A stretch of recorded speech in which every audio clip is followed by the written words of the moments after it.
દાદા સીધ ગયા. તાર પપ્પા ઘેર જ છે. કામે જાય ને, કાલે તો ગયો તો.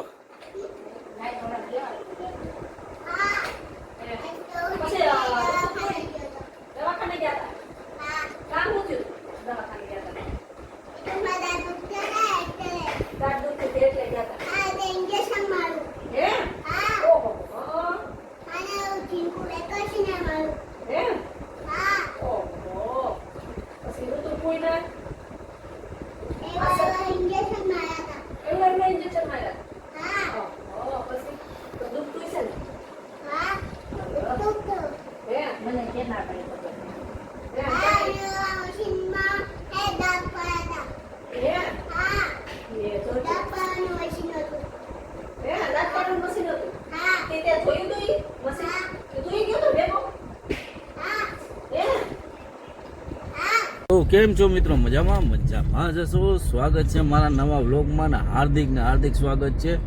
હવે આજે બી આપણે ચાલુ ગાડીએ એટલે ટૂંકમાં ટૂર છે એટલે આપણો ઇન્ટ્રો ચાલુ ગાડીએ કરવો પડ્યો. અને વસ્તુ એ હતી કે આ ખાલી સ્પોટ હોય ને એટલે કોઈ આ વાહન આવવા જવા ન હોય એટલે આપણે ચાલુ ગાડીએ કરીએ. એટલે કોઈ આવું ન કરું, હું મારી સેફટી રાખીને ચાલુ ગાડીએ કરતો હોય. કારણ કે કોઈ વાહન હોય નહીં ત્યારે જ હું વ્લોગનું એન્ટ્રો કરતો હોય. તો ચાલો આજની ટૂર છે, તો ચાલો મળીએ. ત્યાં કાંઈ હશે તો બતાવશું. બાકી આજનું રૂટિંગ જ રહેવાનું છે. કારણ કે કાલે આપણે હે ને જુનાગઢ સિરીઝનો 3જો વિડીયો ઉતારતા આવ્યા અને હવે પાછું એક દિવસનો ગેપ રહેશે. તો ચાલો મળીએ. મિત્રો જો આપણે કેસેસમાં આવ્યો હતો ત્યાં પવનચક્કી છે તો બતાવું તમને. જો છે ને પવનચક્કી નજીક હતી નાખો બતાવું જો કેવી ફરાય છે.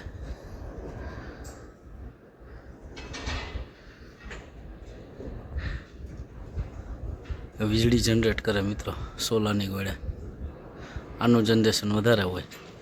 આવી ગયા, ઓફિસ વર્ક પૂરો થઈ ગયો અને આપણે જાય છે અત્યારે સિવિલ ગવર્મેન્ટ હોસ્પિટલ એટલે સરકારી દવાખાને જાય. અહીંયા રુદ્રને દક્ષને મેડમ લઈ ગયા છે. કારણ કે શરદીનો ભાગ છે અને ઉધરસ છે. એ કેટલા દિવસથી ઉધરસ એને આવતી હતી તો અત્યારે અહીંયા રિપોર્ટ કરાવ્યા છે અને હવે આપણે એને લેવા જાય. તો ચાલો હવે મળીએ ડાયરેક્ટ સિવિલ હોસ્પિટલે પહોંચી ગયા છે.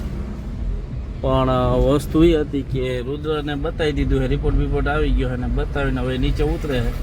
તો આપણે અહીં સાઈડમાં ઊભીએ. હવે આપણે અંદર જવાની કંઈ જરૂર છે નહીં, તો એ આવી જાય.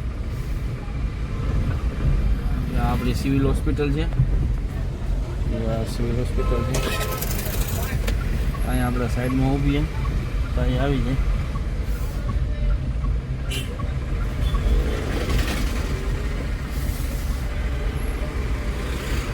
શું કીધું રિપોર્ટમાં? શું કીધું? હે નોર્મલ આવ્યો.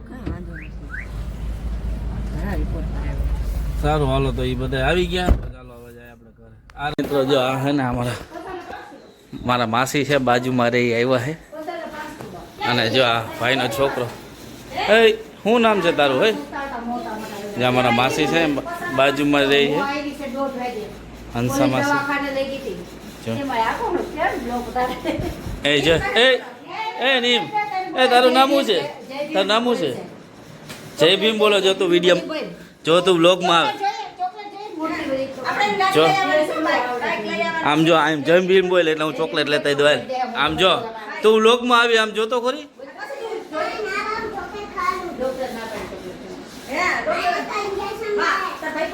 અહીંયા તું બોલે એટલે હું અહીંયા બોલે એટલે હું જય ભીમ બોલે. હા શું જોઈએ તારે? બોલ જય ભીમ બોલી જા.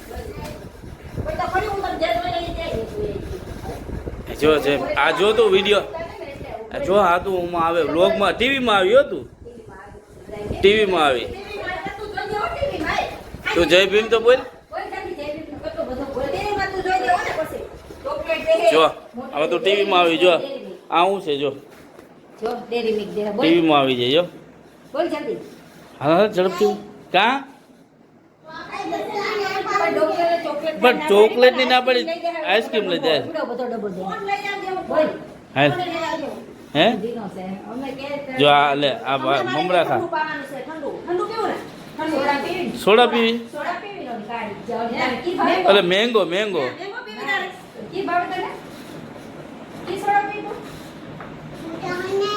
તો મિત્રો છે ને જો એ અત્યારે છે ને બોલતો નથી ને જય ભીમ બોલે જો જો આવી રીતના આવી તું જો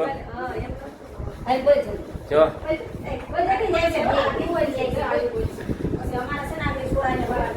તો વ્લોગમાં આવ્યો હોય એટલે જ કહું તને જો ટીવી ચાલુ કરે ને એવી રીતના આવીશ તે હાથ છે તો ખરી ટીવી તો છે તારી ઘરે લા નથી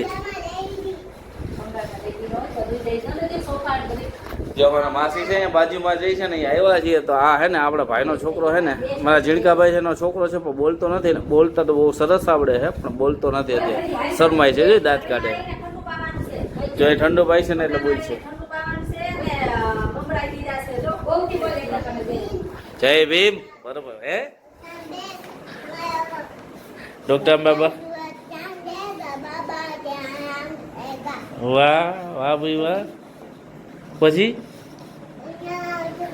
હે બહુથી બોલ જય ભીમ તો બોલ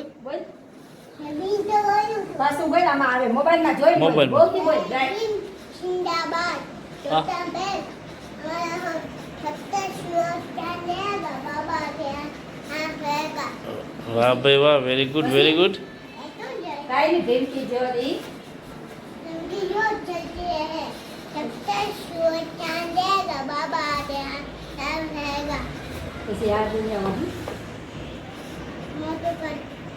બોલ તો ખરી કેટલું કેટલા વાર પણ ગંદો બોલતો નથી આપણે લાડુ દે તો બોલે બોલીએ પછી ઓલું બોલે જે કોઈ કે છોડ ઈ ગાઈ દે ગાઈ દે પછી દેહે તને હાલો ભાઈ જો આ એટલું મસ્ત બોલ્યો છે છોકરો અને એવડી નાની ઉંમરે એટલું બોલે એ સારું કહેવાય અને એ પાછા આપણા ડૉક્ટર B.R. આંબેડકર બાબા સાહેબ વિશે બોલવું એટલે મસ્ત આવડે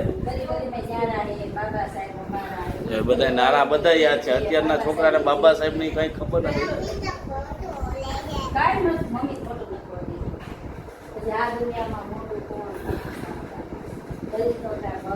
તો ચાલો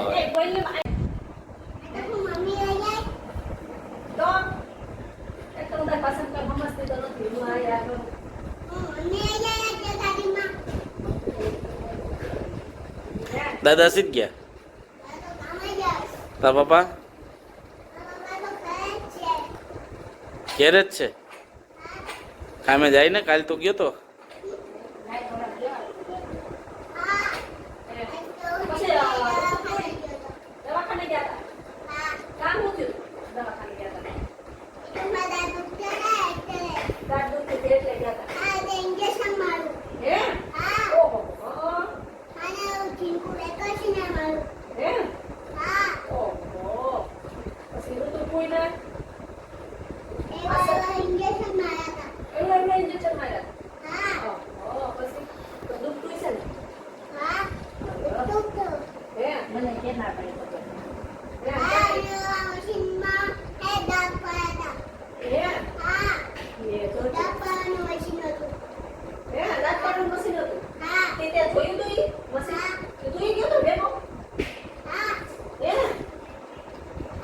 તો નાનો મહેમાન હોય જાય એ રોકાવ નથી તારે કા રોકા નહીં તું ક્યાં સેટો રે સીધ જવું છે ઘરે જાવ ત્યાં ઘર નથી તો ગોકલા છે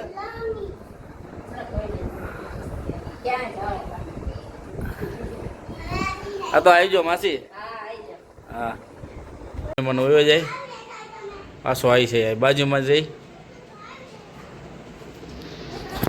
તો ચાલો હવે આપણે આપણા ગામમાં વરાઈ ગયા નાનો મહેમાન આવ્યો તો એ વયો ગયો તો ચાલો તો હવે સરગવાનું શાક બને અને આપણો ફેવરિટ છે સરગવો જો કોનો કોનો ફેવરિટ છે સરગવો અને સરગવો ખાવાથી શું શું ફાયદો થાય કોમેન્ટમાં કહેજો સરગવો અને ગુવાર ને બટેટા ને સોરી ઊંધિયા ટાઈપ બનાવવાનું હોય સરગવો ગુવાર ને ચોળી બટેટા ને આજનું મેનુ એવું છે મિત્રો અને આગળ ઝીણકાભાઈનો છોકરો આવ્યો તો કાલા બોલા કરતો તો કેવું મસ્ત લાગતું હતું અને જો રુદ્ર ગેમમાં મોટી ગયા અને સરગવો તો બધાનો ફેવરિટ હશે અને સરગવાના ગુણ બી સારા છે.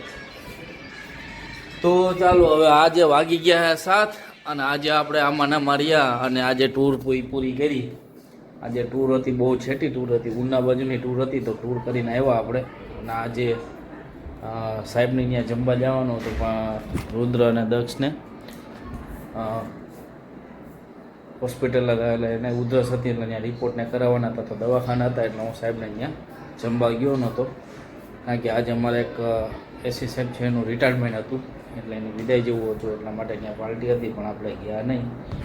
અને જો આપણે સરગવો ખાવાનો હોય તો ચાલો બધાને સરગવાના કેને શાક ભાવે છે અને સરગવો કેને સારો લાગે કહેજો કોમેન્ટમાં. તો ચાલો આજનો વ્લોગ અહીંયા જ એન્ડ કરીએ. ચાલો મળીએ કાલે નવા વ્લોગમાં. તો લાઈક કરો, શેર કરો અને સબસ્ક્રાઈબ કરતા ના ભૂલતા. ચાલો બાય બાય.